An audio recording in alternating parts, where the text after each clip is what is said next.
বরবাদ আইতাছে রে ভাই, শাকিব খানের মন চারকার চারকার একদম বরবাদ করে লাইবো। আমি চ্যালেঞ্জ দিয়ে বলতে পারি বরবাদ এমন একটা সিনেমা হইব, সিনেমাটা তো কেউ দেখে নাই।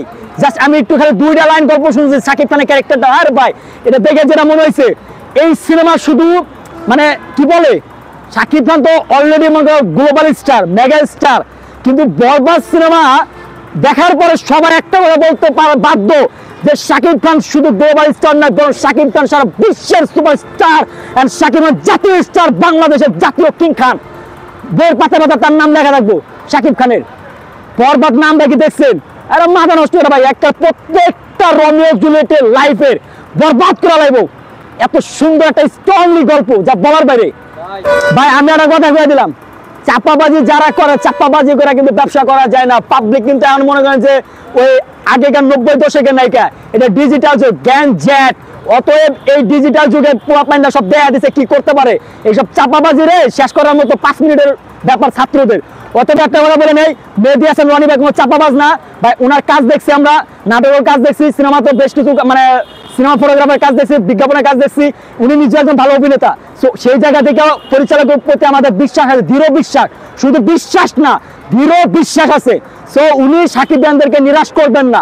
আর এটার যে প্রডিউসার, উনি যেখানে টাকা লাগবে 10 টাকা, ওই ব্যক্তি টাকা খরচ করছে 50 টাকা 40 টাকা। কেন খরচ করছে জানেন? জানেন তার কাজটা শাকিব খানরা খুব ভালোভাবে গ্রহণ করে। তার কথা হচ্ছে আমার কোনো কাজ, আমার কোনো সিন, আমার কোনো গান, আমার কোনো সিনেমা ফুটেজ যেন কোনো খারাপ না হয়, সবকিছু পারফেক্ট হওয়া চাই। তাহলে বুঝেন বিষয়টা।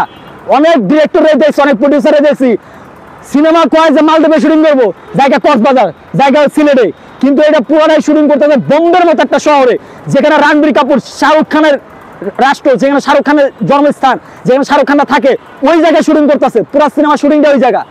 আর আমি এটা কয়ে দিলাম, যদি বরবাদ সিনেমা যদি ইতিহাস তৈরি না করে, তার আমি কয়ে দিলাম আমি শান্ত খান আর কোনোদিন বাংলা সিনেমা দেখবো না, কোনোদিন না।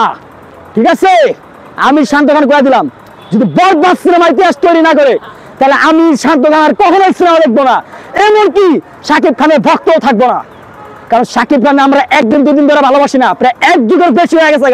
ওনার প্রতি আমাদের কনফিডেন্স আছে যে উনি আমাদের নিরাশ করবেন না।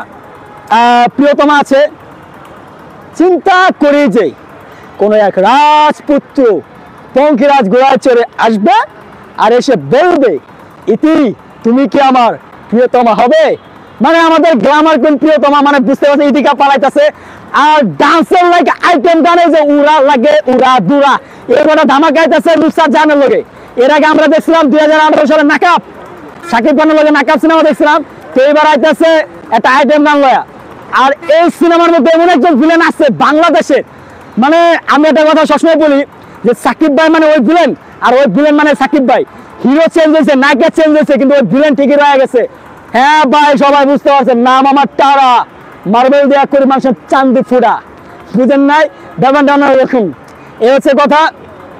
সো মিশা সওদাগর ভাই আছেন, অনেক ভালো একটা ক্যারেক্টার প্লে করছে, অনেকটা তামিল তেলুগু টাইপের সিনেমা হইতে যাইতেছে। কারণ মিশা ভাই যে লুকটা দেখলাম, আমার কাছে মনে হয় নাই, আমি ফার্স্টে মিশা সওদাগর ভাইয়ের যে লুকটা দেখলাম বরবাদের, আমি ফার্স্টে অবাক হয়েছি। আমি মনে করছি এটা তো প্রদীপ রাওয়াত, এখন তো আমাদের বাংলাদেশের মিশা সওদাগর। তাহলে বুঝতে পারছেন, মানে মেকআপ স্টাইল, ডিজাইন, টেকনিশিয়ান সবকিছুর মতো সব বাইরে। অতটা এটা চ্যালেঞ্জটা বলতে পারি, বরবাদ কোনো চাপাবাজির সিনেমা না। বরবাদের জন্য কোনো প্রমোট করতে হবে না, বরবাদের জন্য কোনো গানও ছাড়তে হবে না, বরবাদের কোনো টিজারও ছাড়তে হবে না। সবকিছু ছাড়া ঈদের দিন প্রথম দিনের ব্লকবাস্টার, এবং 1 সপ্তাহের মধ্যে বরবাদের টোটাল টাকা ইনকাম করার শেষেও আরো 2 গুণ লাভ করবেন, চ্যালেঞ্জ দিয়ে বললাম।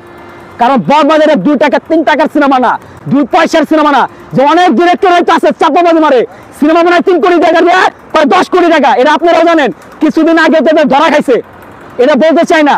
যাই হোক, ওনাকে সবাই আনলিমিটেড চাপাবাজ বলে ডাকে, কিন্তু মেহেদী হাসান রনি ভাই চাপাবাজ না, উনি ওনার কাজে বিশ্বাসী। ঠিক আছে।